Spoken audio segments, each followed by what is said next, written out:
Of course, there has to be an historic deportation operation because we have no other option.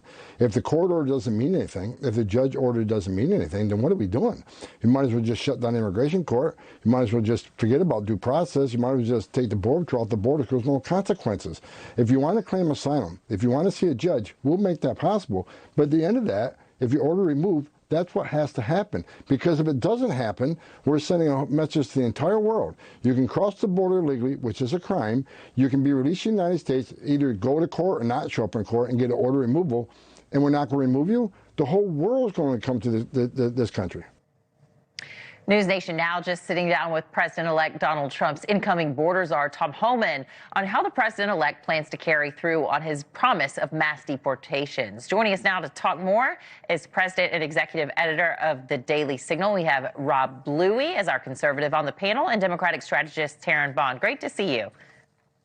Good to see you. So, Theryn, I'll start with you. The Democratic officials across the country are vowing to fight back against Trump's immigration policies. How will they do that, you think? That's a really good question. I'd like to know myself. They really don't have any power currently. We don't have the House. We don't have the Supreme Court. We don't have the White House. We don't have the Senate. And so I think this zest to want to hurry up and fight back is something that their own base, including myself, have been asking them to do for quite some time. But now it's very reactionary. We've needed them, those in senior leadership, to be proactive for quite some time. So I'm not quite sure. This is going to be not just mass deportation, but it's family separation. And so what does that mean for those who will be most impacted? That's who they should be working to protect. So the president-elect had meetings, a phone call with Mexico's president last week and also with Justin Trudeau from Canada on Friday night at Mar-a-Lago. And it seemed to have conflicting reports as to how the conversation went with Mexico's president. Let's take a listen to Tom Homan. He spoke about the he said, she said, and put her on notice. Listen. In my career, I've held dead children. I've held dying children. I've talked to little girls as young as 9 that were raped by members of the criminal cartel. And that's why that's why securing the border is so important. Securing the border saves lives. Did you see that as a threat or not? Well, clearly Tom Homan is sending a strong message to Mexico, and for good reason. I mean, Mexico is complicit in this illegal immigration crisis that we're facing in the southern border. And so I think Donald Trump is right to take a tough stand against Mexico. We know from his first term in office that he's going to play hardball when it comes to this particular issue. And if there's one thing that the American people can count on Donald Trump for, I think it's securing the border. This has been a consistent theme that we've heard from Donald Trump for nearly the past decade, probably longer than that. And so when it comes to what Mexico is able to do, yes, there are steps that Mexico can take to stem the flow of illegal aliens into this country. And I hope that Donald Trump is able to exert some pressure on Mexico to be able to do that. Theryn, what do you think? I think President Sheinbaum was very clear in saying the things that she actually had in place, not just concepts of a plan, but an actual strategic plan that has been in place that's shown results. She very clearly mentioned that the illegal weapons that President-elect Trump would like to think are coming across the border from Mexico indeed came from this country, the United States. She's talked about the synthetic drugs that didn't come from Mexico. They came from the United States. So I think we have to be honest with the American public about exactly where things are coming from and who's to blame. And if we talk about foreign relations, we have to deal with our domestic issues first.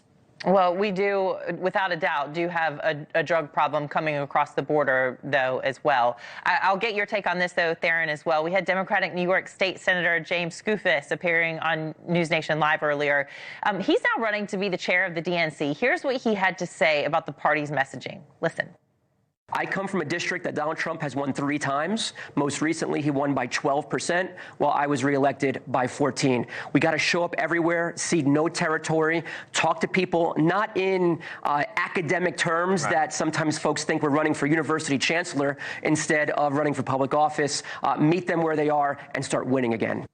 What are your thoughts on him? And do you agree that the Democratic Party needs to simplify or adjust its messaging to better connect with the audience looking down the track? Well, I'm a messaging expert, and so what he's saying sounds great, but how does that look like being put into action? I'm not as familiar with him as I am familiar with some of the other candidates to become DNC chair, and I think that's part of the problem. There are so many people who are very active in the political space who don't know who these people are, who don't feel like their areas of the country have been touched. And that's whether it's city, county, state, or even regionally. So yes, he's right. We have to meet voters where they are, but what our leadership looks like and how they plan to walk it out matter too. Democrats have had a messaging problem for quite some time, but since he seems to be in leadership, I'd like to think that he's also a part of that problem, because that's what led to the election losses this cycle. That's what's led to losses in previous cycles, was that the same people who have been positioned have been in charge of the messaging, and it hasn't been serving us. Rob, do you think it's more of a policy problem that Democrats have, or is it a messaging problem? It's probably a combination of both, but I'll say this. I mean, Kamala Harris had numerous opportunities throughout the fall to differentiate herself from Joe Biden and articulate different policy solutions that would help the American people with the issue that they consistently said was number one, top of mind, and that was the cost of living and inflation. She was not able to articulate any differences from what she would do that Biden had done over the last 4 years. So I do think it comes down to policy. I do think it's about making sure that the American people are heard, and that the Democrats right now, frankly, are talking about issues that I don't think are necessarily as relevant to their everyday lives as Donald Trump did. And that's one of the reasons why he won convincingly in so many parts of this country and made gains among groups that traditionally support Democrats. Theryn, headlines have continued to hurt Kamala Harris even after losing the election. When voters found out that she blew through $1.5 billion, they're still sending out campaign, or maybe not campaign, I think it's the Harris Fight Fund, asking for more money. And some are even saying this disqualifies her from leading the party looking forward. Do you think that does, along with the loss? And who do you think will be the future leader of your party? Ooh, everyone has been trying to pick my brain about who I want to lead the party and who I want to run in 2028, and I have yet to be clear about that. But first, what I will say about Vice President Harris is, the Biden-Harris administration ran on Build Back Better, and that's what they told the American people. But this was more like a Build Back botched job. It was politics gone wrong. The messaging was wrong. The candidate was unfairly positioned.